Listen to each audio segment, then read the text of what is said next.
صبح که آقا نهنگه از خواب بیدار شد دید مثل این که امروز با دیروز خیلی فرق داره. امروز دندون درد بدی داره. برای همین آقا نهنگه رفت سراغ خانم اختاپوس تا از اون کمک بخواد. آهای خانم اختاپوس، آهای خانم اختاپوس. به به آقا نهنگه، صبح به این زودی خیر باشه. دندونم بدجوری درد میکنه. نکنه باز پرخوری کردی؟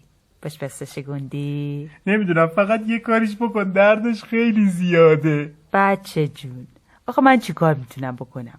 اونم با این دستای بزرگم. خب بذار فکر کنم. میگو، چرا به میگو نمیگی؟ دستاشونم ریزه، پشت هم تپه زندگی میکنن. آخ که آقا نهنگه تازه یادش افتاد که همین دیروز وقتی داشت تو شیارای شنی تپه ویراژ میرفت و تمرین کرال پشت میکرد با دمش یکی از خون مرجانیای میگوها رو انداخته بود. اما بعدش بدون اینکه کمک کنه یا حتی بدون اینکه معذرت بخواد راهشو گرفته بود و رفته بود. برای همینم روش نشد به خانم اختاپوس چیزی بگه. سلام آقا نهنگه. چرا صورتت پف کرده؟ دندونم خیلی درد میکنه خانم عروس دریایی. گمونم یکم لقم شده باشه. شما نمیتونی کمک کنی بکشمش؟ من؟ آخه چه جوری؟ یکی از همین شاخکاتون رو ببندیم به دندونم، اون وقت میکشیم تا دندونم از بیخ کنده بشه. آبا مگه نمیدونی شاخک عروسا برق داره؟ کباب میشی یا؟ تو یه چیزی مثل انبر احتیاج داری. آره باید بری پیش خرچنگا، اونا کمکت میکنن. پشت تخت صدف بپیش سمت لنگر، خونهشون همونجاست. بازم آقا نهنگه یادش اومد که همین 2 روز پیش وقتی داشت با صدای بلند آواز نهنگیشو تمرین میکرد باعث آزار و اذیت خرچنگا شده بود. اونا ازش خواسته بودن یه جای دیگه تمرین آواز کنه، اما نهنگه اصلاً به روی خودش نیاورد. فکر کرد این ریزه میزه ها چه حقی دارن که بخوان اعتراض کنن. بچه ها دیگه چی بگم از درد دندون نهنگ قصه ما که عمونشو بریده بود و جونشو به لبشو برده بود. با اینکه میدونست آقای اره‌ماهی خیلی هم خوش اخلاق نیست، اما دلشو به دریا زد و سراغ این دوست قدیمی پدرش رفت. راستشو اگه بخوام بهت بگم اوضاع دندونت خرابه دیگه، کارش از درمون گذشته، باید به فکر کشیدنش باشی آقا نهنگه، اونم که کار من نیست. میگم حالا یه کاری بکن دیگه، خیلی دندونم داره درد میکنه. پسر جون این اره که میبینی جای دماغ رو صورت ما سبز شده بچه بازی نیست، ابزار کاره، باهاش یه لقمه در میاریم میخوریم. تازه بعدش هم این اره تیزه، چشمای منم ضعیفه، خدای نکرده زبونم لال، دستم به لرزه میزنم دهن مهن جر و واجر. حالا اگه خودت یکی از این تیغای عرب بسکنه چی کار میکنی؟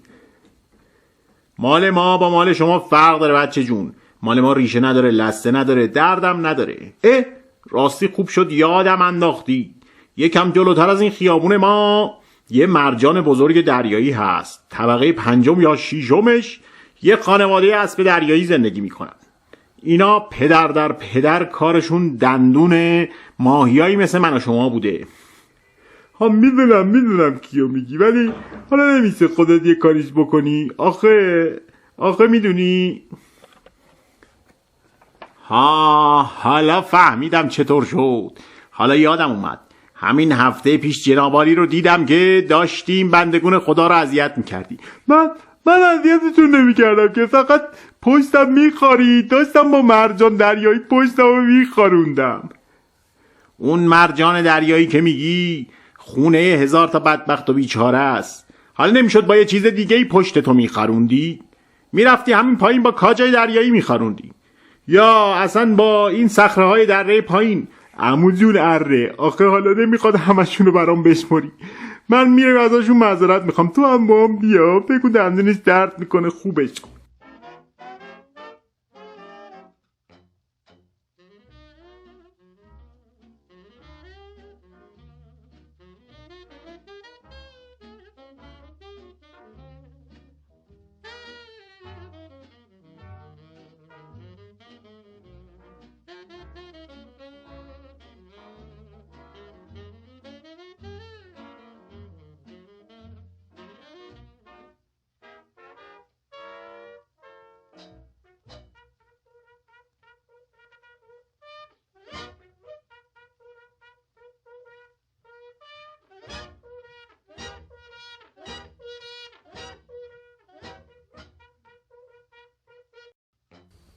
دیگه سرتون رو درد نیارم بچه ها جون. این ماجرای دندون درد باعث شد تا آقا نهنگه یاد بگیره که هر موجود زنده‌ای هر چقدر کوچیک یا هر چقدر بزرگ با هر رنگ و رو و هر فرهنگ و زبونی برای خودش شخصیت و هویت داره و لایق احترامه. یا به قول قدیمی ها هر کسی یه روزی به یک کاری میاد.